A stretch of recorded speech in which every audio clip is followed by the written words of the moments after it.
नमस्कार दोस्तों, स्वागत है आपका लक्ष्य क्लासेस बाय हरीश में।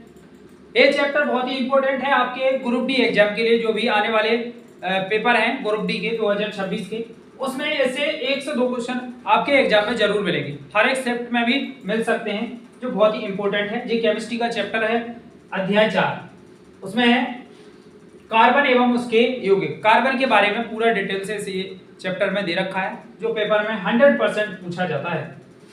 देखिए यहाँ पर सबसे पहले देखते हैं कि यहाँ पर एक चित्र दे रखा है। इसमें देखिए 2 कार्बन है, सी क्या है? कार्बन है। तो पहले इस कार्बन के बारे में डिटेल से समझते हैं। जी कार्बन है, इसका परमाणु क्रमांक कितना होता है? तो परमाणु क्रमांक 6 होता है। कितना होता है? परमाणु क्रमांक 6 होता है। और इसका जो भार होता है वो कितना होता है? 12 होता है। इसका इलेक्ट्रॉन विन्यास देखा जाए तो 2,4 क्या होता है? 2,4 होता है। क्या होता है? 2,4 होता है। देखिए अगर बाहरी कोश में यहाँ पर इलेक्ट्रॉनों की संख्या 4 है तो जी किसमें आता है? जे धातु, अधातु या उपधातु किसमें आता है? आपको बताना है, जरूर बताना है कि जो कार्बन है जो उपधातु है, अधातु है या धातु है। इन 3 में से आपको एक क्वेश्चन बताना है, ठीक है। हाँ देखिए धातु क्या है? देखिए इसमें लिखा ही है, धातु क्या है? एक अधातु है। कार्बन जो है वो एक अधातु है। इसका प्रतीक क्या होता है? प्रतीक होता है सी। क्या होता है? प्रतीक सी होता है। यहाँ पर देखो इसके बाहरी कोश में 4 इलेक्ट्रॉन होते हैं, तो जो इसका मतलब होता है इसकी संयोजकता। जो कार्बन होता है इसकी संयोजकता कितनी होती है? 4 होती है। जे 4 बॉन्ड हो तो वो भी सिंगल बॉन्ड से जुड़ा रहता है। किससे? सिंगल बॉन्ड से जुड़ा रहता है। जे कार्बन एक अधातु है। क्या है? अधातु है। यहाँ पर देखिए सर्वतोमुखी तत्व कार्बन भूपाटी में खनिजों के रूप में 0.02% तथा वायुमंडल में कार्बन डाइऑक्साइड के रूप में कितना पाया जाता है? तो ये 0.03% पाया जाता है वायुमंडल में। किसके रूप में? तो ये कार्बन डाइऑक्साइड के रूप में पाया जाता है, ठीक है। आगे है सभी सजीवों, पौधे एवं जंतुओं का शरीर कार्बनिक या कार्बन युग्मों द्वारा बना रहता है। जितने भी पौधे हैं, सजीव हैं और जंतु हैं, सबका शरीर किससे बना रहता है? तो कार्बन यौगिक से ही बना रहता है। कार्बन के सहसंयोजी आबंध क्या है? सहसंयोजी आबंध। तो यहाँ पर देखो क्लियर लिखा है कि कार्बन का परमाणु संख्या कितनी होती है? 6 होती है। इलेक्ट्रॉन विन्यास इसका क्या होता है? पहले कोष में पहला कोष क्या होता है? K होता है। इसके पहले कोष में 2 इलेक्ट्रॉन होते हैं। दूसरा कोष L होता है। तीसरा M और N, इसमें क्या है? और O। ऐसा अपना कोष की संख्या चलती रहती है। क्योंकि इसका परमाणु क्रमांक 6 है, इसलिए ये 2 ही इसमें क्या होते हैं? कोष होते हैं। पहले कोष में 2 इलेक्ट्रॉन और दूसरे कोष में 4 इलेक्ट्रॉन पाए जाते हैं कार्बन के। और इसकी संयोजकता भी क्या होती है? इसकी संयोजकता भी 4 ही होती है। कार्बन उत्कृष्ट गैस विन्यास जैसे प्राप्त करता है। कैसे प्राप्त करता है? तो जो कार्बन है ना वो उत्कृष्ट गैस विन्यास कैसे प्राप्त करता है? उत्कृष्ट गैस विन्यास का मतलब होता है कि कार्बन अपने बाहरी कोश में 8 इलेक्ट्रॉन कैसे प्राप्त करता है। उत्कृष्ट गैस विन्यास उसे कहा जाता है, ठीक है। यहाँ पर है कार्बन चतुर्थ संयोजी है, मतलब इसकी संयोजकता कितनी है? कार्बन की 4 होती है। कार्बन ना तो 4 इलेक्ट्रॉन खोकर और ना ही 4 इलेक्ट्रॉन प्राप्त कर आयनिक आबंध बनाता है। 4 अतिरिक्त इलेक्ट्रॉनों को धारण करना कार्बन के लिए अत्यंत कठिन है। 4 इलेक्ट्रॉनों को धारण करना मतलब कि ग्रहण करना, किसी से लेना, कार्बन के लिए क्या है? बहुत ही कठिन है। ना तो ये किसी को 4 इलेक्ट्रॉन देता है और ना ही किसी से यह 4 इलेक्ट्रॉन लेता है। इसको 4 इलेक्ट्रॉन धारण करना क्या होता है? बहुत ही कठिन होता है। तो ये क्या करेगा? यह कार्बन द्वारा 4 इलेक्ट्रॉन खोने के लिए अत्यधिक ऊर्जा की आवश्यकता होती है। उसके पास 4 इलेक्ट्रॉन है बाहरी कोश में, जिसे संयोजी इलेक्ट्रॉन बोलते हैं। इसके पास अगर इनको खोना है तो इसके लिए बहुत ज्यादा ऊर्जा की आवश्यकता होती है, इसको 4 इलेक्ट्रॉन को त्यागने के लिए। इसलिए कार्बन अपने अन्य परमाणु अथवा अन्य तत्वों के परमाणुओं के इलेक्ट्रॉनों के साथ साझेदारी कर आबंध बनाता है। तो जो कार्बन होता है वो कभी भी ना तो इलेक्ट्रॉनों को ग्रहण करता है ना ही इलेक्ट्रॉनों को खोता है। किसके द्वारा बंध बनाता है? तो ये साझेदारी के द्वारा बंध बनाता है। किसके द्वारा? साझा करके एक दूसरे से अपना अक्रिय जो गैसें होती है, उत्कृष्ट गैस विन्यास, वो उसको प्राप्त करता है। किसके द्वारा? साझेदारी के द्वारा। यहाँ पर देखिए, जैसे कि एक फॉर्मूला है, यहाँ पर एक तत्व होता है, अणु होता है CH4। क्या होता है? अणु है एक CH4। तो कार्बन की संयोजकता कितनी होती है? कार्बन की संयोजकता होती है 4। कितनी होती है? 4 होती है। तो यहाँ पर 1 लगा दें, 2 3 और 4 होता है। अब हाइड्रोजन की कितनी होती है? 1 होती है ना, तो यहाँ पर हाइड्रोजन का क्रॉस लगाते हैं। क्या करते हैं? क्रॉस लगा देते हैं। अब हाइड्रोजन की जो संयोजकता है अप्रिय गैस, उसके कितने चाहिए? उसे बाहरी कोश में 2 इलेक्ट्रॉन होते हैं। हाइड्रोजन के बाहरी कोश में कितने इलेक्ट्रॉन चाहिए? 2 इलेक्ट्रॉन चाहिए। तो हाइड्रोजन क्या करेगा कि इस कार्बन के 1 इलेक्ट्रॉन को ले लेगा, तो यहां से जे एक बॉन्ड बना देगा। ठीक है, ऐसे ही जी चारों इलेक्ट्रॉन हाइड्रोजन क्या करेंगे? एक कार्बन का इलेक्ट्रॉन ले लेंगे, एक ले लेंगे। तो इन्होंने क्या कर दिया? एक ले लिया। अब क्या है, कार्बन को क्या करना है? अपने बाहरी कोश में 8 इलेक्ट्रॉन चाहिए। तो कार्बन क्या करेगा कि कार्बन इस चारों हाइड्रोजनों का एक इलेक्ट्रॉन जे भी ग्रहण कर लेगा। तो जो कार्बन होता है इसका भी जी क्या हो जाता है? अष्टक पूर्ण हो जाता है। कार्बन का भी इस प्रकार अष्टक पूर्ण हो जाता है। यही इसमें कहा है कि उत्कृष्ट गैस विन्यास कैसे प्राप्त करता है। तो इस प्रकार जो कार्बन है अपना उत्कृष्ट गैस विन्यास प्राप्त कर लेता है। ठीक है, इसे बोलते हैं इलेक्ट्रॉन बिंदु संरचना। इसे क्या बोलते हैं? इलेक्ट्रॉन बिंदु संरचना। तो जिस CH4 की क्या है? जिस CH4 की इलेक्ट्रॉन बिंदु संरचना दे रखी है। ठीक है, आगे देखते हैं। आगे है, एक ही प्रकार या विभिन्न प्रकार के परमाणुओं के इलेक्ट्रॉनों की साझेदारी से बने आबंध को सहसंयोजी आबंध बोलते हैं। अगर एक ही प्रकार के जो परमाणु हैं या इलेक्ट्रॉन, इनके द्वारा साझेदारी के द्वारा जो बने हुए आबंध हैं, उन्हें क्या बोला जाता है? तो उन्हें सहसंयोजी आबंध कहते हैं। आगे क्वेश्चन है, कार्बन के अतिरिक्त के परमाणु हाइड्रोजन, ऑक्सीजन, नाइट्रोजन और क्लोरीन भी इलेक्ट्रॉनों की साझेदारी से आबंध बनाते हैं। इनका कहने का मतलब है कि अकेले कार्बन ही साझेदारी से इलेक्ट्रॉन जो आबंध होता है बाहरी कोश में 8 इलेक्ट्रॉन लाने के लिए, वो अकेला कार्बन ही नहीं करता है। कौन कौन करता है? वो हाइड्रोजन भी करता है, ऑक्सीजन भी करता है, नाइट्रोजन, क्लोरीन, ये सब क्या करते हैं? साझेदारी से अपना अष्टक पूर्ण करते हैं। ठीक है, जैसे कि यहाँ पर दे रखा है H2। क्या दे रखा है? H2 दे रखा है। तो क्या करेंगे? ये दोनों हाइड्रोजन के बाहरी कोश में 1 इलेक्ट्रॉन है, एक ही होता है, इसका भी 1 है। तो जी क्या कर रहे हैं? दोनों साझेदारी के द्वारा बंध बना लेते हैं। क्या कर लेते हैं? साझेदारी के द्वारा बंध बना लेते हैं। इसका जे यहां से बंध बना लेगा और जे यहां से बंध बना लेगा। तो दोनों के बाहरी कोश में कितने इलेक्ट्रॉन हो जाएंगे? 2 इलेक्ट्रॉन हो जाते हैं, जैसे कि चित्र में दे रखा है। जे H2 क्या है? अणु है। ये साझेदारी इलेक्ट्रॉनों का जोड़ा है। ये क्या है? साझेदारी इलेक्ट्रॉनों का जोड़ा है। हाइड्रोजन, इस हाइड्रोजन का 1 इलेक्ट्रॉन और इस हाइड्रोजन का 1 इलेक्ट्रॉन, दोनों को क्या कर दिया? इसके बाहरी कोश में भी 2 चाहिए, इसे भी अष्टक पूर्ण करने के लिए इसको भी चाहिए 2।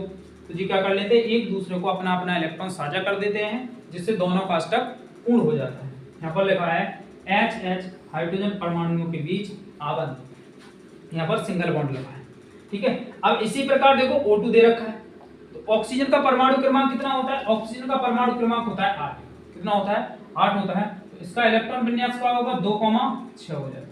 कितना हो जाएगा? 6 हो जाएगा। अब इसको क्या चाहिए? 2 इलेक्ट्रॉन चाहिए। 2 इलेक्ट्रॉन तो जी क्या करता है? साझेदारी कर लेता है, एक दूसरे से अपने ऐसे साझेदारी कर लेता है। जैसे कि यहाँ देखो, यहाँ पर इन्होंने एक ऑक्सीजन जे है और एक ऑक्सीजन जे है मान लो। अब 6 इलेक्ट्रॉन चाहिए इनको, तो क्या करेंगे? जो 2 इलेक्ट्रॉन इसका यहाँ पर रख लेगा, 1 2 3 4 5 और 6, इसके 6 चाहिए, इसके भी 6 चाहिए। तो 1 2 3 4 5 6 इसके हो गए। अब ऑक्सीजन क्या करेगा? एक दूसरे से साझा कर लेगा। इस ऑक्सीजन के 2 इलेक्ट्रॉन ये ले लेगा, तो यहां से बन जाएगा। और जे ऑक्सीजन है, इसके इस ऑक्सीजन के 2 इलेक्ट्रॉन ये ले लेगा, इसका भी अष्टक पूर्ण हो जाएगा। अष्टक पूर्ण करने के लिए बाहरी कोश में 8 इलेक्ट्रॉन चाहिए। 2 4 6 8, 8 इसके भी हो गए, 2 4 6 8 इसके भी हो गए। तो ये किसकी संरचना हो गई? ये O2, ये O2 का इलेक्ट्रॉन बिंदु संरचना हो गई है। क्या है? इलेक्ट्रॉन बिंदु संरचना। ये दे रखा है यहाँ पर संरचना ऑक्सीजन अणु की। साझेदारी इलेक्ट्रॉनों के 2 जोड़े दे रखे हैं, O double bond O, oxygen परमाणु के बीच द्विआबंध। क्या है? द्विआबंध। ठीक है, डबल बॉन्ड के द्वारा जुड़ा रहता है। तो जो N2 है ये हमेशा ट्रिपल बॉन्ड के। अगला है N2 का। इसी प्रकार देखिए N2 का दे रखा है इन्होंने। नाइट्रोजन का परमाणु क्रमांक कितना होता है? नाइट्रोजन का परमाणु क्रमांक होता है 7। इलेक्ट्रॉन विन्यास क्या होता है? 2,5। कितना होता है? 2,5 होता है। इसके बाहरी कोश में 5 इलेक्ट्रॉन है। अब N2 है तो क्या करोगे? यहाँ पर N और यहाँ पर भी N। इसके 5 रखना है, तो 5 रखना है तो 2 यहाँ रखेंगे और 3 यहाँ 2 और 3 5 रखेंगे। इसका रख लो ऐसे 1 2 3 4 5 हो गए। अब दोनों को क्या चाहिए? अष्टक पूर्ण करना है। तो अष्टक पूर्ण करना है तो क्या करेंगे? यहाँ से 5 3 जी क्या करेगा? इसका ले लेगा 3 इलेक्ट्रॉन और जे नाइट्रोजन क्या करेगा? इसका 3 इलेक्ट्रॉन ले लेगा। देखिए वहां पर साझे के इलेक्ट्रॉन, यहाँ पर कितने इलेक्ट्रॉन लिए इसने? 3 इसके लिए और 3 इसके लिए। इसलिए जो N होता है वो ट्रिपल बॉन्ड के द्वारा जुड़ा रहता है, क्योंकि साझे के इलेक्ट्रॉन कितने लिए? 3। इसी प्रकार जो नाइट्रोजन था, यहाँ पर साझे के इलेक्ट्रॉन कितने लिए थे? 2 इलेक्ट्रॉन उन्होंने साझे के लिए थे, इसलिए जो ऑक्सीजन होता है वो डबल बॉन्ड से जुड़ा रहता है। ठीक है, इसकी संयोजकता भी क्या होती है? 2 ही होती है। और नाइट्रोजन की संयोजकता कितनी होती है? और नाइट्रोजन की संयोजकता 3 होती है। ठीक है, इसी प्रकार अगला है अपना H2O। क्या है? H2O। अगला अपना क्या है? H2 है। इसको करिए, देखिए इसमें 2 H है और 1 O है। तो ऑक्सीजन का परमाणु क्रमांक कितना होता है? 8 होता है। तो इसको क्या लगेंगे? 2,6। अब इसे 2 इलेक्ट्रॉन की जरूरत है और हाइड्रोजन का होता है 1, तो 2। तो यहाँ पर देखिए ऑक्सीजन ये है और हाइड्रोजन इसके कितने हैं? 6। यहाँ पर 1 2 3 4 5 6। अब हाइड्रोजन 2 है, तो हाइड्रोजन क्या है? क्रॉस लगा लें। ये हाइड्रोजन का एक, यहाँ पर भी एक हाइड्रोजन का। हाइड्रोजन को 2 चाहिए तो ये 1 ऑक्सीजन का ले लेगा, हाइड्रोजन का अष्टक पूर्ण हो जाएगा। यहाँ पर जे भी 1 ऑक्सीजन का ले लेगा तो इस हाइड्रोजन का भी पूर्ण हो जाएगा। अब ऑक्सीजन को कितने चाहिए? ऑक्सीजन को भी तो 8 चाहिए अपने लास्ट कोश में। तो ये क्या करेगा? इस हाइड्रोजन का 1 इलेक्ट्रॉन और इस हाइड्रोजन का 1 इलेक्ट्रॉन, इन दोनों को ले लेगा, तो ऑक्सीजन का भी क्या हो जाएगा? अपना अष्टक पूर्ण हो जाएगा। ठीक है, तो इसका H2O, इसे बोलते हैं H2O की इलेक्ट्रॉन बिंदु संरचना। इसे क्या बोलते हैं? इलेक्ट्रॉन बिंदु संरचना। किसकी? H2O मतलब पानी की। तो ये यहां पर जी दे रखा है, ये H2O। अब यहां पर देखिए सिंगल बॉन्ड, क्योंकि एक एक ही साझा किया है ना, क्या एक ही इलेक्ट्रॉन साझा किया था, इसलिए जो H2O होता है वो सिंगल बॉन्ड H। ऑक्सीजन जो होता है इसके दो बॉन्डों से जुड़ा रहता है और हाइड्रोजन सिंगल बॉन्ड से जुड़ा रहता है। आगे क्वेश्चन है सहसंयोजी यौगिक के भौतिक गुण। सहसंयोजी यौगिक के भौतिक गुण। सहसंयोजी यौगिक मतलब साझा करना। यहाँ पर देखिए सहसंयोजी यौगिक के गलनांक एवं क्वथनांक कम होते हैं। क्या होते हैं? गलनांक और क्वथनांक दोनों कम होते हैं। किसके? सहसंयोजी यौगिक के, क्योंकि इनके बीच अंतराणुक बल बहुत कम होता है। इनके बीच जो अंतराणुक बल होता है वो कैसा होता है? बहुत ही कम होता है। इस कारण से इसका गलनांक और क्वथनांक कैसा होता है? कम होता है। दूसरा पॉइंट है सहसंयोजी यौगिक विद्युत के कुचालक होते हैं। कैसे होते हैं? कुचालक होते हैं। इनमें विद्युत धारा प्रभावित नहीं होती है, क्योंकि इलेक्ट्रॉनों के बीच और कोई आवेशित कण नहीं होता है।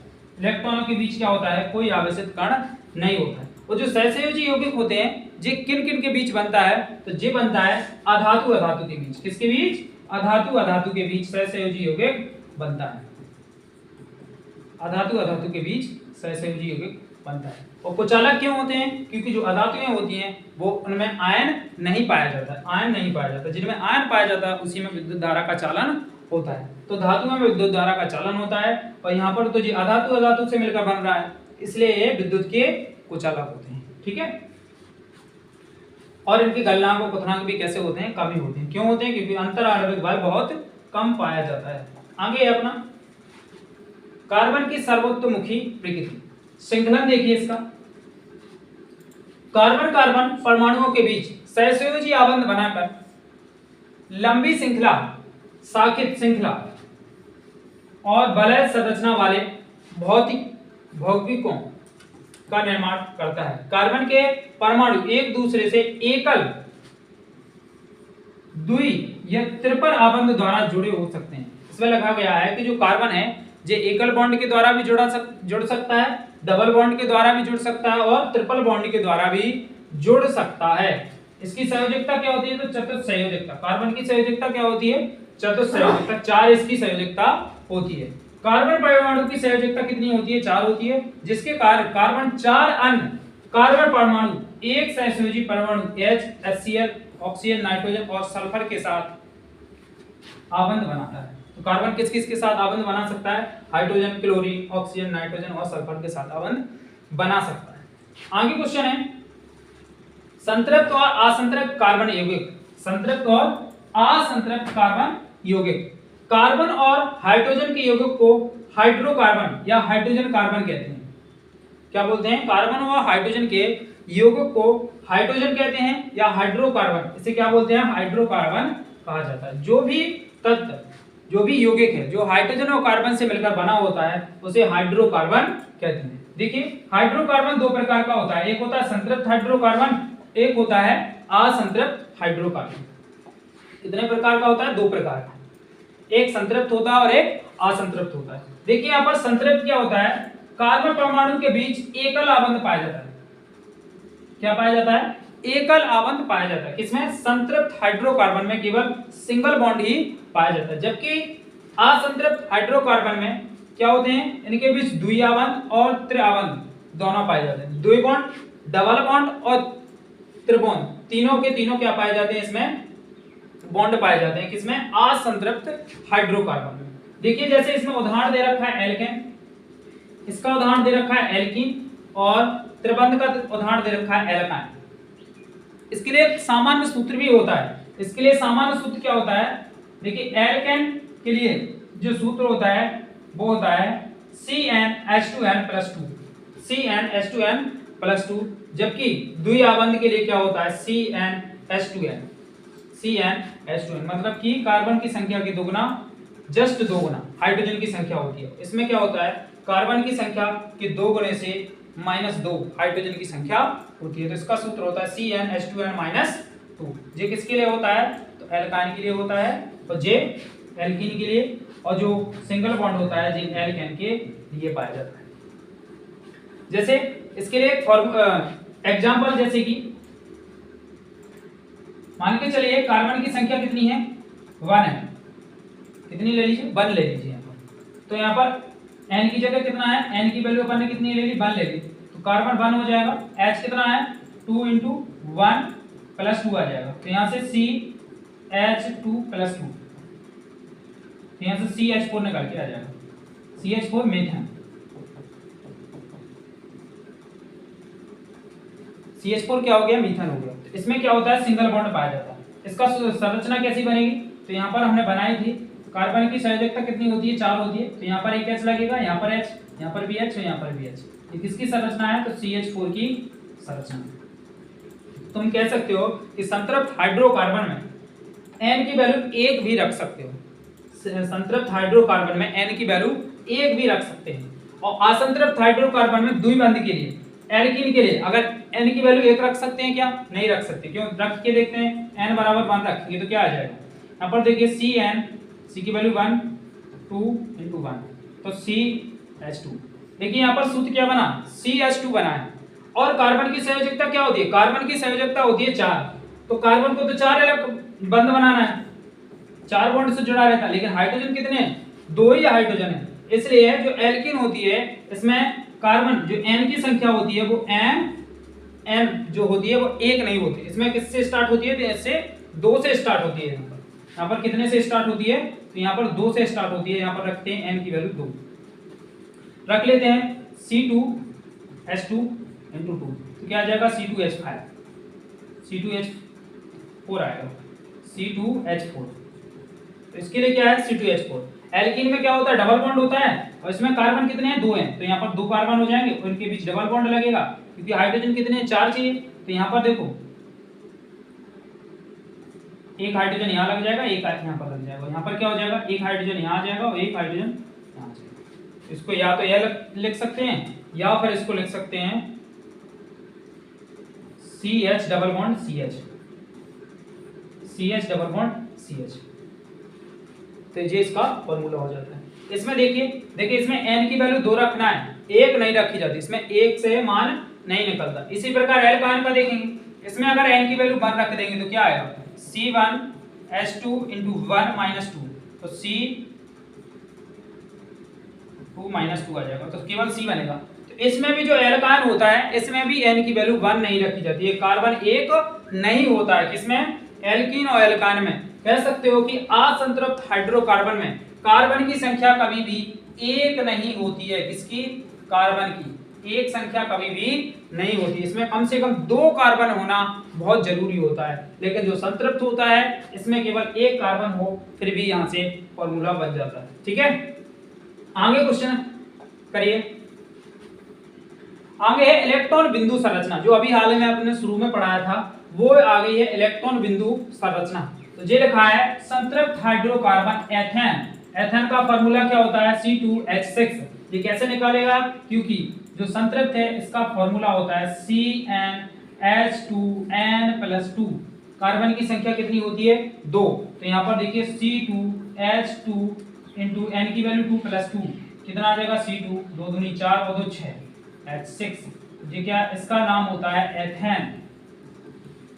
इसका नाम क्या होता है, एथेन। इसका मतलब है कि कार्बन कितने हैं, 2 हैं, और हाइड्रोजन कितने हैं, 6। तो यहाँ पर देखिए कार्बन की संयोजकता कितनी होती है, 4 होती है। इसके बाहरी कोश में भी 4 इलेक्ट्रॉन होते हैं। कितने होते हैं, 4 इलेक्ट्रॉन। तो यहाँ पर एक कार्बन ए है, एक कार्बन ए है। अब इसको 4 इलेक्ट्रॉन चाहिए, क्या करेंगे, हाइड्रोजन कितने, 6। एक यहाँ लगा दीजिए, एक यहाँ पर और एक यहाँ पर, 4 हो गए। इसके भी ऐसे 4 करिए, 1 2 3 और 4। अब हाइड्रोजन का कितना, 6 हाइड्रोजन चाहिए, तो हाइड्रोजन का क्रॉस लगा देते, एक यहाँ पर हाइड्रोजन, एक यहाँ पर, एक यहाँ पर, एक यहाँ पर हाइड्रोजन लगा देते, एक यहाँ पर और एक यहाँ पर। अब हाइड्रोजन के बाहरी को उसमें 2 इलेक्ट्रॉन चाहिए, तो यह एक कार्बन का ले लेगा। इसी प्रकार ए भी क्या करेगा, एक कार्बन का। यहाँ पर जे भी क्या करेगा, एक कार्बन का ले लेगा। इस प्रकार जे हाइड्रोजन भी कार्बन का, हर एक हाइड्रोजन कार्बन का एक इलेक्ट्रॉन ले लेगा। जी ले लीजिए। अब कार्बन को कितने चाहिए, 8 चाहिए, तो कार्बन क्या करेगा, हर एक हाइड्रोजन का एक ले लेगा, 2 4 6 और एक इस कार्बन का लेगा साथ में इस कार्बन का भी जे ले लेगा। तो इस कार्बन के लिए जे क्या होगा, इसका स्टॉक पूर्ण हो गया। इसी प्रकार इसका भी होगा, इसका जे इसके साथ भी ले लेगा। तो जे इसकी क्या बन गई है, इलेक्ट्रॉन बिंदु संरचना बन चुकी है। किसकी, C2H6 की, C2H6 जिसे बोलते हैं संतृप्त हाइड्रोकार्बन एल्केन। ठीक है, आगे करते हैं। ये हाइड्रोकार्बन का नाम, आणविक सूत्र और संरचना सूत्र दे रखा है। तो मीथेन का क्या होता है, ये संरचना सूत्र होती है। इसके बाद जो एथेन का है सूत्र होता है C2H6 होता है। प्रोपेन का C3H8 होता है। और जो इसकी संरचना है, क्योंकि जितने भी संतृप्त हाइड्रोकार्बन होते हैं वो सिंगल बॉन्ड से जुड़े रहते हैं। किससे, सिंगल बॉन्ड से सभी जुड़े रहते हैं। देखिए पूरे के पूरे क्या है, सिंगल बॉन्ड से जुड़े हैं। और उनका सूत्र क्या होता है, तो CnH2n+2। इस सूत्र के द्वारा जितने भी एल्केन हैं सबको तुम निकाल सकते हो।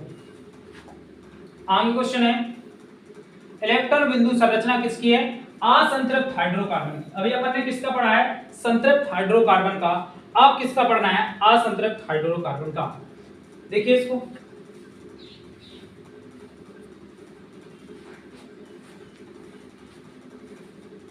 असंतृप्त हाइड्रोकार्बन, इसमें कौन कौन आता है, तो इसमें एल्कीन आता है और एल्काइन आता है, 2 आते हैं इसमें कौन आता है, एल्कीन और एल्काइन। इसमें n की वैल्यू 1 नहीं रख सकते, इसमें कार्बन 1 नहीं रख सकते हैं, और इसमें भी कार्बन की संख्या 1 नहीं रख सकते हैं। तो इसमें भी देखो C2H4 लिया इसने, और इसमें भी C2H2 लिया। ठीक है, इसका सूत्र क्या होता है, तो इसका सूत्र होता है CnH2n-2 और इसका होता है CnH2n। कार्बन की संख्या 2 है, तो 2 2 दूनी 4, C2H4। इसका नाम होता है एथीन। इसको क्या बोला जाता है, एथीन बोला जाता है। और इसको बोलते हैं एथाइन। इसको क्या बोलते हैं, एथाइन के नाम से जाना जाता है। ठीक है, अब इसकी संरचना देखिए। देखो जैसे इसमें दे रखा है, कार्बन कितने दे रखे, 2, तो यहाँ पर हम 2 रख दें, एक कार्बन ये है, एक कार्बन ये है। अब कार्बन के बाहरी कोश में कितने, 4 होते हैं ना, तो 4 ही रख लेंगे, 2 यहाँ रख लेंगे और 2 यहाँ रख लेंगे। इसके भी 2 यहाँ रख लेंगे और 2 यहाँ रख लेंगे। अब हाइड्रोजन कितने, 4 हैं, तो एक हाइड्रोजन का यहाँ, एक यहाँ 2 और और 2 यहाँ पर, तो जे एक हाइड्रोजन का ए बन जाएगा, जे एक हाइड्रोजन का ए बन जाएगा, और यहाँ पर भी हाइड्रोजन का एक हो जाएगा, और यहाँ पर भी हाइड्रोजन का हो जाएगा। अब कार्बन को कितने चाहिए? 8 चाहिए, तो 2 4 और 4 जे ले लेंगे, तो इस कार्बन के अष्टक पूर्ण हो गया। इसी प्रकार इस कार्बन का करेंगे तो यहाँ से इसके दोनों और 2 जे ले लेंगे, तो इस कार्बन का भी अष्टक पूर्ण हो गया। तो जे होती है किसकी संरचना है? जे है C2H4 संरचना, इसका नाम है एथीन, इसका नाम क्या है? एथीन। ठीक है, तो ये इलेक्ट्रॉन बिंदु संरचना है। इसी प्रकार एल्काइन का है, इसमें देखिए डबल डबल, इसमें क्या है? डबल डबल, क्या है? Double double. वहां पर अपन ने क्या लिया था? Single single. यहाँ पर देखिए इलेक्ट्रॉन बिंदु संरचना में एक एक ही लिया था। कितना लिया था? एक एक। देखिए अम्ला है अपना हाइड्रोकार्बन के नाम, किसके? एल्कीन के। एल्कीन के हाइड्रोकार्बनों के नाम दे रखे हैं, आणविक सूत्र दे रखा है और संरचना सूत्र भी दे रखा है। ठीक है, जो आणविक सूत्र है इसका और जो इसकी संरचना सूत्र दे रखा है। जो एल्कीन होती है इसमें C जो कार्बन होता है, कार्बन की संख्या 1 नहीं होती है इसमें कार्बन की संख्या 1 नहीं होती है। अगर N की वैल्यू तुम 1 रखोगे तो इसमें 1 N की वैल्यू नहीं होती है। इसका सूत्र होता है CnH2n। जी किसका होता है? तो ये एल्कीन का सूत्र होता है। यहाँ पर देखिए, यहाँ पर एक कार्बन को क्या बोलते हैं? मेथ बोला जाता है। यहाँ पर एक कार्बन नहीं है, दूसरे कार्बन को क्या बोला जाता है? एथ। तो यहाँ पर एथीन, इसमें कितने कार्बन ले रखे हैं? 2 कार्बन ले रखे हैं। तो यहाँ पर N की वैल्यू अगर 2 रख दें तो C2H2 × 2, तो क्या आ जाएगा? C2H4। तो ये अपना फार्मूला निकल के आ जाता है इस सूत्र के द्वारा, जो एल्कीन का सूत्र है। ठीक है, अगर कार्बन 2 है तो उसे क्या बोलते हैं? एथ बोलते हैं।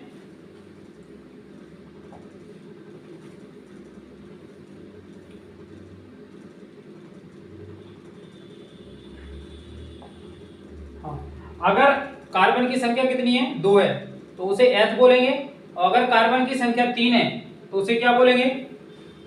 प्रोपीन बोलेंगे, प्रोपीन। ठीक है, क्या बोलेंगे? प्रोपीन इसको बोलेंगे, इसको क्या बोलेंगे? प्रोपीन बोलेंगे।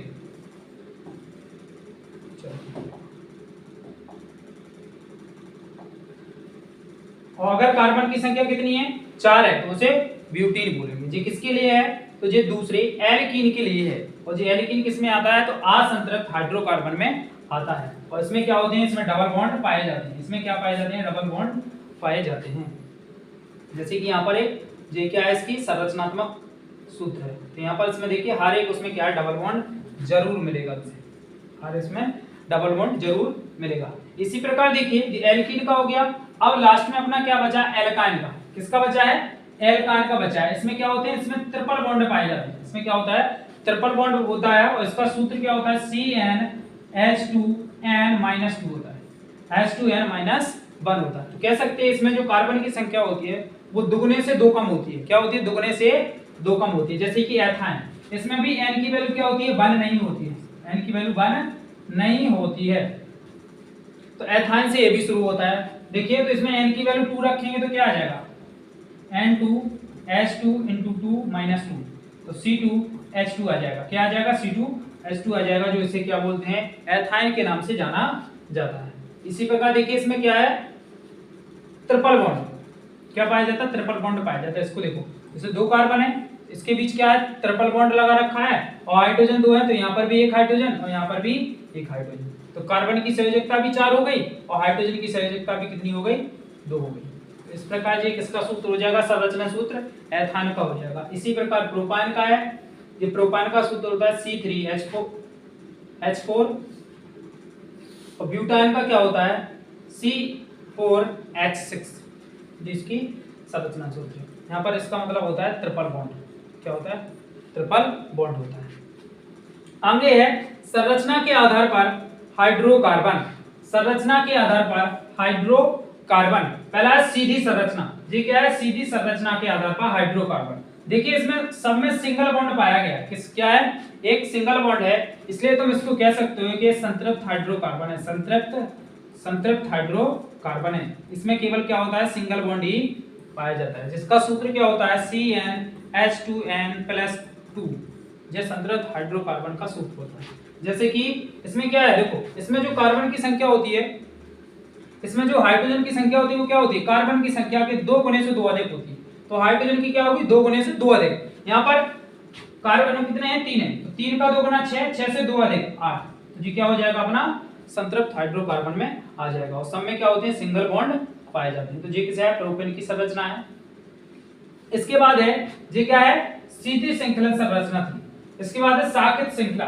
क्या है, शाखित श्रृंखला है। इसमें देखिए, इसमें भी कितने कार्बन है, 1 2 3 4 5। तो पेंटेन, इसको क्या बोलते हैं, पेंटेन। तो इसमें 5 कार्बन है, तो हाइड्रोजन की संख्या क्या होती है, दुगुने से 2 अधिक। तो 5 दूनी 10 और 2 12। तो हाइड्रोजन की संख्या क्या हो जाएगी अपनी 12 हो जाएगी। अपनी हाइड्रोजन की संख्या क्या हो जाएगी, 12 हो जाएगी। एन पेंटेन, इसको क्या बोलते हैं, एन पेंटेन बोला जाता है। आइसोपेंटेन के नाम से, इसे क्या किसके नाम से जाना जाता है, आइसोपेंटेन। आइसोपेंटेन की संरचना क्या होती है, एक 4 सीरीज में श्रेणी में होंगे, श्रृंखला में, और एक उसके नीचे कार्बन हुआ। इसे आइसोपेंटेन के नाम से बोला, इसे पेंटेन के नाम से जाना जाता है।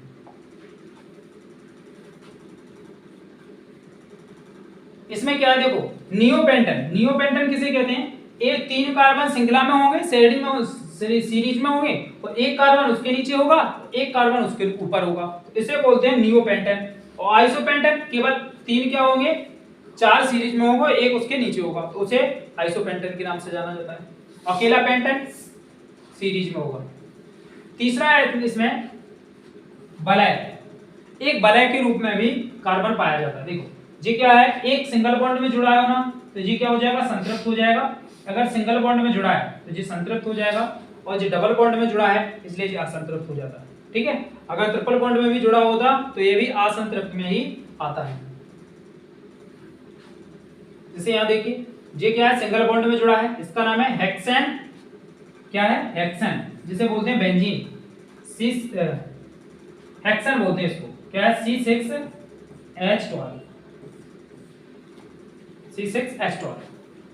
यहाँ पर देखो बेंजीन, जे है बेंजीन। इसका बेंजीन का सूत्र क्या होता है, C6H6। C6H6 जे बेंजीन का फॉर्मूला है, बहुत इंपॉर्टेंट है, पूछता है। प्रक्रियात्मक समूह, अब आगे क्या आ गया, प्रक्रियात्मक समूह आ गया। हाइड्रोकार्बन श्रृंखला में यह तत्व एक या अधिक हाइड्रोजन को इस प्रकार प्रतिस्थापित करते हैं कि कार्बन की संयोजकता संतुष्ट रहती है। कार्बन की संयोजकता कैसी रहेगी, संतुष्ट रहेगी। ऐसे तत्वों को विषम परमाणु कहते हैं। क्या बोला जाता है, विषम परमाणु बोला जाता है। अगला पॉइंट है विषम परमाणु या विभिन्न परमाणुओं का समूह जो कार्बन यौगिक को अभिक्रियाशीलता तथा विशिष्ट गुण प्रदान करते हैं, प्रक्रियात्मक समूह कहलाता है। जैसे कि नीचे दिए गए हैं प्रक्रियात्मक समूह, और प्रक्रियात्मक समूह का सूत्र दे रखा है। इसमें क्या दे रखा है, उसका सूत्र दे रखा है, उसका नाम दे रखा है, यहाँ पर विषम परमाणु भी दे रखा है। जैसे कि यहाँ पर है Cl और Br। Cl को बोलते हैं क्लोरीन और Br को बोलते हैं ब्रोमीन। Br को क्या बोलते हैं, ब्रोमीन बोलते हैं। ये क्या है, तो हेलो, क्लोरो और ब्रोमो। ये क्या है, हेलो एल्कीन है, क्या है, क्लोरो और ब्रोमीन। देखो यहाँ पर क्या है, Cl, Br और आयोडीन भी बोला जाता है इसको। ठीक है, ये क्रियात्मक समूह है। यहाँ पर अगर CH3 जोड़ देंगे तो क्या हो जाएगा, ये हो जाएगा मेथिल क्लोराइड। ये क्या हो जाएगा, मेथिल क्लोराइड। अगर इसी की जगह C2H5 जोड़ देंगे तो इसमें क्या हो जाएगा, इसे एथिल क्लोराइड के नाम से जाना जाता है, एथिल क्लोराइड बोला जाएगा। इसी प्रकार अगर इसमें जोड़ देंगे, जैसे ये है एल्कोहल। एल्कोहल का क्या होता है क्रियात्मक समूह, OH। एल्कोहल का क्या होता है, OH। अगर इसमें C2H5 जोड़ देंगे, C2H5 क्या हो जाएगा, ये एथिल एल्कोहल हो जाएगा। इसका नाम क्या होता है, एथिल एल्कोहल। अगर इसमें CH2 जुड़ा होता है, इसकी जगह अगर CH3 जुड़ा होता तो इसे बोलते हैं मेथिल एल्कोहल। एक कार्बन को मेथिल एल्कोहल, अगर इसमें 2 कार्बन होते एल्कोहल के साथ तो क्या हो जाता, एथिल एल्कोहल हो जाता। ठीक है, ये एल्कोहल का क्रियात्मक समूह है, ये क्लोरीन का, ये ब्रोमीन का और ये आयोडीन का क्रियात्मक समूह है। इसके बाद है एल्डिहाइड। एल्डिहाइड का क्रियात्मक समूह होता है CHO। क्या होता है, CHO। ये एल्डिहाइड का क्रियात्मक समूह होता है। इन्होंने इस संरचना में तोड़ दिया है। कीटोन का क्या होता है, CO। कीटोन का क्या होता है, CO होता है। कीटोन का क्या होता है, CO होता है, जिन्होंने तोड़ दिया है इसमें। ठीक है, कीटोन का हो गया, एल्डिहाइड का हो गया। अब आ गया है कार्बोक्सिलिक अम्ल का। किसका? कार्बोक्सिलिक अम्ल का। इसका सूत्र होता है COOH। क्या होता है? COOH। इसका सूत्र क्या होता है? COOH। ठीक है, ये कार्बोक्सिलिक अम्ल का है। इसे लिख क्या सकते हैं? इसको लिख सकते हैं C डबल बॉन्ड O और सिंगल बॉन्ड OH। इसको ऐसा भी लिख सकते हैं या C डबल OH भी लिख सकते हैं। इसके बाद है एल्कीन समूह। एल्कीन का तुम्हें पता है डबल बॉन्ड। एल्कीन समूह क्या होता है? डबल बॉन्ड में जुड़ा रहता है और एल्काइन ट्रिपल बॉन्ड से जुड़ा रहता है। ठीक है, और जो कार्बोक्सिलिक है जी, इसमें तो डबल बॉन्ड होता है ऑक्सीजन के साथ। ठीक है, आगे है समजातीय श्रेणी। यौगिक की वह श्रृंखला जिसमें कार्बन श्रृंखला में स्थिर हाइड्रोजन एक ही प्रकार के प्रक्रियात्मक समूह द्वारा प्रतिस्थापित होते हैं। किसके? एक ही प्रकार के। तो उदाहरण के लिए अल्कोहल, देखिए इसे बोलते हैं मेथिल अल्कोहल, इसे एथिल अल्कोहल, इसे प्रोपो अल्कोहल, इसे पेंटोज अल्कोहल। ठीक है, एक कार्बन को मेथ बोलते हैं, दो कार्बन को एथ, तीन को प्रोपो और चार को ब्यूटो। ठीक है, तो ये इसके एक ही प्रकार के क्रियात्मक समूह होते हैं, उसे समजातीय श्रेणी के नाम से जाना जाता है। समान सामान्य सूत्र। अब क्या है? समान सामान्य सूत्र। समजातीय श्रेणी के उत्तरोत्तर सदस्यों में क्या होता है? CH2 का अंतर पाया जाता है। किसका पाया जाता है? CH2 का अंतर पाया जाता है। देखिए यहाँ पर कितने हैं? यहाँ पर एक C और हाइड्रोजन कितने? 3 है। यहाँ पर कितने हैं? 2 C है और हाइड्रोजन कितने हैं? 5 है। तो यहाँ पर देखिए एक कार्बन का अंतर है और 2 हाइड्रोजन का है। तो इन्होंने ये लिख दिया है कि समजातीय श्रेणी के उत्तरोत्तर सदस्यों में CH2 का अंतर तथा 14p द्रव्यमान इकाई का अंतर होता है। 14p कहां से आ गया? देखिए अंतर कितना है? CH2 है। यहाँ पर द्रव्यमान बोला है, द्रव्यमान। तो कार्बन का परमाणु क्रमांक 6, परमाणु भार 12, तो कार्बन का तो 12 हो गया और हाइड्रोजन का कितना? 2, तो टोटल कितना आ जाएगा? 14 आ जाएगा। तो इस प्रकार से 14p द्रव्यमान का भी अंतर होता है। तुमसे ये भी पूछ सकता है और ये भी पूछ सकता है। आगे है समान रासायनिक गुणधर्म तथा अणु द्रव्यमान बढ़ने से भौतिक गुणधर्मों में भिन्नता आती है। आगे कार्बनिक यौगिक के नाम पद्धति। कार्बनिक यौगिकों की नाम पद्धति। यौगिकों में कार्बन परमाणुओं की संख्या ज्ञात करो। प्रक्रियात्मक समूह को मूल्यांकन या अनुलग्न के साथ दर्शाओ। देखिए यहाँ पर दे रखा है हेलोजन। क्या है? हेलोजन। हेलोजन किन को बोला जाता है? देखिए chlorine, bromine, iodine. Chlorine Cl होता है, ब्रोमीन Br होता है और आयोडीन I होता है। ये क्या है? हेलोजन समूह के तत्व कहलाते हैं। पूर्व लग्न। पूर्व लग्न का मतलब होता है जी पहले या अनुलग्न। ठीक है, उदाहरण जैसे कि यहाँ पर देखिए इन्होंने क्या बोल दिया? क्लोरोप्रोपेन। पूर्व लग्न का मतलब होता है पहले। तो इनको देखो, जैसे ये एक संरचना दे रखी है, इसमें 3 कार्बन है तो C3, हाइड्रोजन कितने हैं? 3 3 6 1 7, H7 और HCl। तो जो क्लोरीन होता है यहाँ पर, इसको पहले पढ़ा जाएगा, तो इसको बोलते हैं क्लोरोप्रोपेन। इसको क्या पढ़ेंगे? क्लोरोप्रोपेन के नाम से जाना जाता है इसको। ऐसे ही अल्कोहल।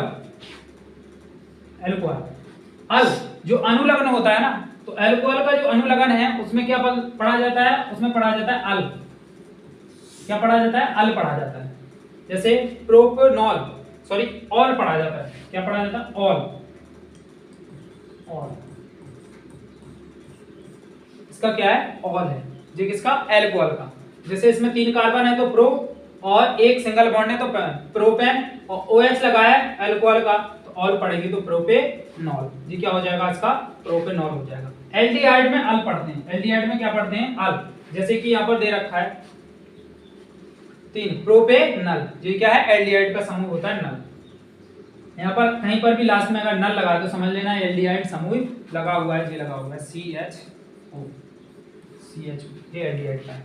ठीक है, इसी प्रकार देखिए कीटोन में ऑन पढ़ते हैं, ऑन। जैसे यहाँ पर लगा हुआ है कीटोन। कहाँ पर है कीटोन? यहाँ पर तो प्रोपेनॉन। कीटोन का क्या अनुलग्न 1 होता है, प्रोपेनॉन। यहाँ पर H नहीं होगा, यहाँ पर O होगा। क्या होगा? O, डबल बॉन्ड O आ जाएगा यहाँ पर, प्रोपेनॉन तो CO होता है। ठीक ठीक है, तो ये प्रोपेनॉन हो जाएगा। ऑन लगता है कीटोन में। इसके बाद है कार्बोक्सिलिक का अनुलग्न ओएक एसिड, क्या लगता है इसमें? ओएक एसिड। पढ़ने के बाद क्या आएगा? प्रोपेनोइक अम्ल। एसिड का मतलब होता है अम्ल, प्रोपेनोइक अम्ल। प्रोपो किसके लिए लगता है? 3 कार्बन के लिए, तो 3 कार्बन है। ओएक अम्ल किसके लिए लगेगा? क्योंकि कार्बोक्सिलिक समूह लगा हुआ है COOH, इसके लिए ओएक एसिड समूह भी लग जाता है। तो ये किसके लिए? कार्बोक्सिलिक अम्ल के लिए। एल्कीन के लिए क्या लगता है? ईन। एल्कीन के लिए क्या लगता है? लास्ट में ईन लग जाता है। क्यों? क्योंकि इसमें डबल बॉन्ड पाया जाता है। तो जैसे 3 है तो प्रो और सिंगल बॉन्ड है तो ईन, प्रोपीन। ठीक है, इसी प्रकार एल्काइन के लिए आयन लगता है। एल्काइन के लिए क्या लगता है? आयन। इसमें ट्रिपल बॉन्ड पाए जाते हैं एल्काइन में। ठीक है, तो यहाँ पर ये ट्रिपल बॉन्ड है, इसे बोलते हैं प्रोपाइन। लास्ट में क्या लग गया है? आयन लग गया है, जबकि एल्कीन में ईन लगता है, प्रोपीन। ठीक है, आगे है कार्बनिक यौगिक के रासायनिक गुणधर्म दहन में। देखिए CH4 जब ऑक्सीजन की उपस्थिति में दहन करेगी तो क्या बनेगा? कार्बन डाइऑक्साइड और पानी, ऊष्मा और प्रकाश निकल जाएगा। कार्बन तथा उसके यौगिक ईंधन के रूप में इस्तेमाल किए जाते हैं क्योंकि दहन पर प्रचुर मात्रा में ऊष्मा और प्रकाश मुक्त करते हैं। ऊष्मा एवं प्रकाश मुक्त करते हैं, दोनों प्रचुर मात्रा में। क्या? कार्बन। जब मीथेन का तुम क्या करोगे? दहन करोगे ऑक्सीजन की उपस्थिति में। संतृप्त हाइड्रोकार्बन वायु की उपस्थिति में जलने पर नीली स्वच्छ ज्वाला उत्पन्न करते हैं। बहुत इंपॉर्टेंट है ये, बहुत ज्यादा पूछता है कि संतृप्त जो हाइड्रोकार्बन है वो वायु की उपस्थिति में जलने पर कौन सी ज्वाला के साथ जलते हैं? तो नीली स्वच्छ ज्वाला के साथ जलते हैं। तो जो CH4 है ये क्या है? संतृप्त हाइड्रोकार्बन है। ये क्या है? संतृप्त हाइड्रोकार्बन है, जो किसके साथ जलता है? नीली स्वच्छ ज्वाला के साथ जलते हैं, जितने भी संतृप्त हाइड्रोकार्बन होते हैं। अगला है असंतृप्त हाइड्रोकार्बन। असंतृप्त हाइड्रोकार्बन दहन करने पर धुएं वाली पीली ज्वाला के साथ, देखो असंतृप्त हाइड्रोकार्बन किसके साथ जलते हैं? पीली ज्वाला के साथ जलते हैं, जबकि संतृप्त किसके साथ जलते हैं? तो नीली ज्वाला के साथ जलते हैं। क्योंकि असंतृप्त हाइड्रोकार्बन में कार्बन की प्रतिशत मात्रा संतृप्त हाइड्रोकार्बन से अधिक होती है। असंतृप्त हाइड्रोकार्बन में क्या होता है? कार्बन की मात्रा संतृप्त हाइड्रोकार्बन से ज्यादा होती है, इसलिए ये पीली ज्वाला के साथ जलता है और ये नीली ज्वाला के साथ जलता है। और वायु की उपस्थिति में कार्बन का पूर्ण उपचयन नहीं हो पाता है, पूर्ण उपचयन नहीं हो पाता है, इसलिए पीली ज्वाला के साथ जलता है। इंपॉर्टेंट पॉइंट है कि असंतृप्त पीली से और संतृप्त नीली ज्वाला के साथ जलते हैं। अगला पॉइंट है ऑक्सीजन। क्षारीय पोटेशियम परमैंगनेट KMnO4, इसे बोलते हैं पोटेशियम परमैंगनेट क्षारीय। अम्लीय पोटेशियम डाइक्रोमेट, इसका सूत्र क्या होता है? K2Cr2O7 की उपस्थिति में एल्कोहल कार्बोक्सिलिक अम्ल में परिवर्तित हो जाता है। तो जी क्या है? CH3CH2OH। इसको क्या नाम? इसका एक दूसरा सूत्र होता है जिसे बोलते हैं C2H5OH। इसका नाम होता है एथेनॉल। क्या बोल देते हैं इसको? एथेनॉल के नाम से जाना जाता है। ये क्षारीय KMnO4 की उपस्थिति में ये जब दहन करेगा तो क्या बनेगा? एथेनॉइक अम्ल, जिसे एसिटिक अम्ल के नाम से भी जाना जाता है। एसिटिक अम्ल के नाम से जाना जाता है। हाइड्रोजनीकरण हो जाएगा इसका। क्या हो जाएगा? हाइड्रोजनीकरण। इसके बाद अगला है संकलन अभिक्रिया। जी क्या है? संकलन अभिक्रिया है। असंतृप्त हाइड्रोकार्बन। देखिए असंतृप्त हाइड्रोकार्बन क्यों है? क्योंकि इसमें डबल बॉन्ड लगा हुआ है। क्या है? डबल बॉन्ड लगा हुआ है। असंतृप्त हाइड्रोकार्बन की जब क्रिया निकल और पीडी लेड और H2 के साथ की उपस्थिति में कराई जाती है तो अपना एक संतृप्त हाइड्रोकार्बन बनता है। ठीक है, क्या बनता है? एक संतृप्त हाइड्रोकार्बन बनता है। यहाँ पर तुम CH3 भी लगा सकते हो, क्या लग सकते हो? क्रियात्मक समूह CH3, मेथल बोलते हैं इस क्रियात्मक समूह को। क्या? मेथल। आगे है पैलेडियम तथा निकल जैसी उत्प्रेरकों की उपस्थिति में असंतृप्त हाइड्रोकार्बन हाइड्रोजन जोड़कर संतृप्त हाइड्रोकार्बन बनाते हैं। किसकी उपस्थिति में? निकल और पैलेडियम की उपस्थिति में। जो भी असंतृप्त हाइड्रोकार्बन है अगर इसमें हाइड्रोजन जोड़ दिया जाए तो ये संतृप्त हाइड्रोकार्बन में बदल जाता है। वनस्पति तेलों से वनस्पति घी का निर्माण इसी विधि के द्वारा किया जाता है। इंपोर्टेंट है, वनस्पति तेलों का वनस्पति घी का निर्माण किसके द्वारा किया जाता है? तो असंतृप्त हाइड्रोकार्बन से संलग्न अभिक्रिया के द्वारा किया जाता है। किससे? संलग्न अभिक्रिया के द्वारा किया जाता है। आगे है प्रतिस्थापन अभिक्रिया। इसमें क्या होता है? सूर्य की उपस्थिति में जब जी क्या है CH4 मैथिन क्लोरीन के साथ अभिक्रिया कराई जाती है तो मेथिल क्लोराइड और HCl हाइड्रोक्लोरिक अम्ल जे बनता है। किसकी उपस्थिति में? प्रतिस्थापन की अभिक्रिया से होता है। कुछ महत्वपूर्ण कार्बनिक यौगिक एथेनॉल और एथेनोइक अम्ल। कुछ क्या है? एथेनॉल और एथेनोइक अम्ल है। इनके गुणधर्म है। एथेनॉल की भौतिक गुणधर्म रंगहीन गंध, जलने के बाद स्वाद आता है, जल में घुलनशील होते हैं, वाष्पशील द्रव जिसका क्वथनांक 351 केल्विन होता है। क्या होता है? 351 केल्विन होता है। किसका? एथेनॉल का। एथेनॉल किसे बोलते हैं? C2H5OH4, इसी को CH3CH2OH भी लिखा जाता है। ठीक है, दारू जिसे बोलते हैं। उदासीन प्रकृति का होता है। कैसा होता है? एथेनॉल उदासीन प्रकृति का होता है, जिसके क्या है? भौतिक गुणधर्म है। इसके बाद रासायनिक गुणधर्म देखिए। सोडियम के साथ अभिक्रिया, अगर सोडियम के साथ इसी की अभिक्रिया करा दी जाए तो क्या बनता है? सोडियम एथॉक्साइड बनता है। ठीक है, हाइड्रोजन गैस की उत्पत्ति से एथेनॉल की जांच इस अभिक्रिया द्वारा की जाती है। निर्जलीकरण तीसरी क्या है अपनी? दूसरी है निर्जलीकरण। पहला था सोडियम के साथ अभिक्रिया और दूसरी है निर्जलीकरण। एथिल अल्कोहल का जब H2SO4 की उपस्थिति में, उत्प्रेरक की उपस्थिति में क्रिया कराई जाती है तो क्या बनता है? एथीन बनता है। क्या बनता है? एथीन, जिसका सूत्र होता है C2H4। इसका सूत्र क्या होता है? C2H4 और H2 किसका है? पानी का है। आगे है एथेनोइक अम्ल, जिसे बोलते हैं एसिटिक अम्ल। जिसे क्या बोलते हैं? एसिटिक अम्ल। इसके भौतिक गुणधर्म रंगहीन द्रव, स्वाद में खट्टा, सिरके जैसी गंध आती है।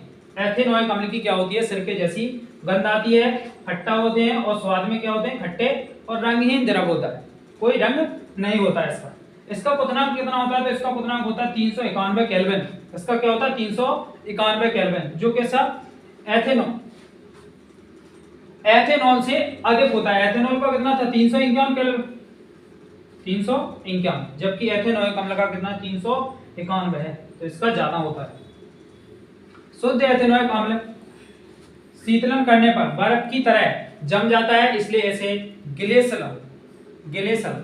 ग्लेशियल एसिटिक अम्ल भी बोला जाता है। रासायनिक गुणधर्म देखिए। इसके रासायनिक गुणधर्म है एस्टीकरण। इसका एस्टीकरण करेंगे किसका? एथेनोइक अम्ल का। किसके साथ? एथेनोइक अम्ल के साथ। एथेनोइक अम्ल का एथेनॉल के साथ जब दारू के साथ इसकी अभिक्रिया कराएंगे, किसकी उपस्थिति में? H2SO4 की उपस्थिति में, तो क्या बनेगा? अपना एस्टर बन जाता है। क्या बन जाता है? एस्टर बन जाता है। आगे है मीठो फलों जैसी गंध वाले एस्टर का निर्माण होता है। जो किसकी गंध आएगी? ये मीठो फलों वाली एस्टर वाले की गंध आएगी, मीठो फलों जैसे। इसके बाद है साबुनीकरण। ये क्या है? साबुनीकरण। इसमें क्या है जी? क्या है? एस्टर है। एस्टर की क्रिया जब सोडियम हाइड्रोक्साइड के साथ कराई जाती है तो क्या बनता है? सोडियम कार्बोक्सिलिक एसिड और हाइड्रोक्साइड OH, मतलब कि एथेनोइक अम्ल, सॉरी इसको बोलते हैं C2H5OH, एथिल अल्कोहल का निर्माण होता है। इस विधि से साबुन तैयार किया जाता है। क्षार से अभिक्रिया। इसके बाद है क्षार से अभिक्रिया, जो जिसे बोला जाता है साबुनीकरण। जब क्षार NaOH से अभिक्रिया कराई जाती है, किसकी? एसिटिक अम्ल की क्रिया कराई जाती है, तो क्या बनता है? सोडियम एसिटेट और जल बनता है। सोडियम एसिटेट और जल का निर्माण होता है। कार्बोनेट तथा हाइड्रोजन कार्बोनेट से अभिक्रिया। कार्बोनेट और हाइड्रोजन कार्बोनेट, जैसे कार्बोनेट तथा हाइड्रोजन कार्बोनेट के साथ अभिक्रिया। ठीक है, कार्बोनेट किसे बोलते हैं? Na2CO3 और हाइड्रोजन कार्बोनेट NaHCO3 को। इन दोनों की क्रिया जब कराई जाती है तो क्या बनता है? सोडियम एसिटेट का निर्माण होता है। क्या होता है? सोडियम एसिटेट का निर्माण होता है। जब भी एसिटिक अम्ल की क्रिया किससे? कार्बोनेट या हाइड्रोजन कार्बोनेट, इन दोनों से कराई जाती है तो बनेगा सोडियम एसिटेट का निर्माण होगा। आगे साबुन और अपमार्जक। साबुन लंबी श्रृंखला वाले कार्बोक्सिलिक अम्लों के सोडियम व पोटेशियम लवण होते हैं। क्या होते हैं? सोडियम और पोटेशियम लवण होते हैं, जैसे कि C17H35COO ये क्या है? साबुन का उदाहरण है। साबुन केवल मृदु जल में सफाई किया करते हैं। इसमें करते हैं तो साबुन केवल मृदु जल में ही सफाई किया करते हैं। अपमार्जक लंबी श्रृंखला वाले कार्बोक्सिलिक अम्लों के अमोनियम या सल्फोनेट लवण, कार्बोक्सिलिक अम्लों के अमोनियम या सल्फोनेट लवण क्या क्या होते हैं, अपमार्जक क्या होते हैं। तो ध्यान रखना, ये पूछ लेता है कि साबुन किसे कहते हैं, तो साबुन बोलते हैं सोडियम और पोटेशियम लवण, किसके, कार्बोक्सिलिक अम्लों के। अगर अपमार्जक बोले तो कार्बोक्सिलिक अम्लों के अमोनियम या सल्फोनेट लवण अपमार्जक कहलाते हैं, और साबुन कार्बोक्सिलिक अम्लों के सोडियम व पोटेशियम लवण साबुन कहलाते हैं। ठीक है, आगे है अपमार्जक कठोर एवं मृदु जल में सफाई किया करते हैं, जबकि जो साबुन होते हैं वो केवल मृदु जल में सफाई किया करते हैं। साबुन अणु में जलरागी सिरा आयनिक भाग होता है, जलरागी सिरा कैसा होता है, आयनिक भाग होता है, जबकि जलविरागी सिरा लंबी हाइड्रोजन कार्बन श्रृंखला वाला होता है। जलविरागी ये लंबी श्रृंखला वाला होता है और जी क्या होता है, जलरागी होता है, आयनिक सिरा पाया जाता है। साबुन अणु की संरचना है, साबुन की सफाई प्रक्रिया में मैल जो होता है तेलीय होते हैं, मैल तेलीय होते हैं, जलविरागी सिरा तेल में घुल जाता है और जलरागी सिरा के चारों तरफ पानी से घिर जाता है। इससे मिसेल संरचना का निर्माण होता है। ये संरचना किसकी है, ये मिसेल की है, ये साबुन की संरचना है। साबुन का मिसेल मैल को पानी में घुलने में मदद करता है और कपड़े साफ हो जाते हैं। साबुन का मिसेल जो होता है वो मैल को पानी में घुलने में मदद करता है और कपड़े साफ हो जाते हैं। साबुन कठोर जल की उपस्थिति में मैग्नीशियम तथा कैल्शियम के लवण के साथ अभिक्रिया करके अघुलनशील पदार्थ स्कैम बनाता है। यह स्कैम सफाई प्रक्रिया में बाधा डालता है। अपमार्जक का उपयोग करके कठोर जल में सफाई प्रक्रिया प्रभावशाली कठोर नल में उपस्थित मैग्नीशियम व कैल्शियम आयनों के साथ अघुलनशील स्कैम नहीं बनाता, ये नहीं बनाता। ये चैप्टर हमारा समाप्त हुआ। अगर आपको वीडियो अच्छी लगी है तो प्लीज़ इस वीडियो को शेयर करें अपने दोस्तों तक और चैनल को सब्सक्राइब जरूर करें और कमेंट में हमें ज़रूर बताएं कि ये वीडियो आपको कैसी लगी।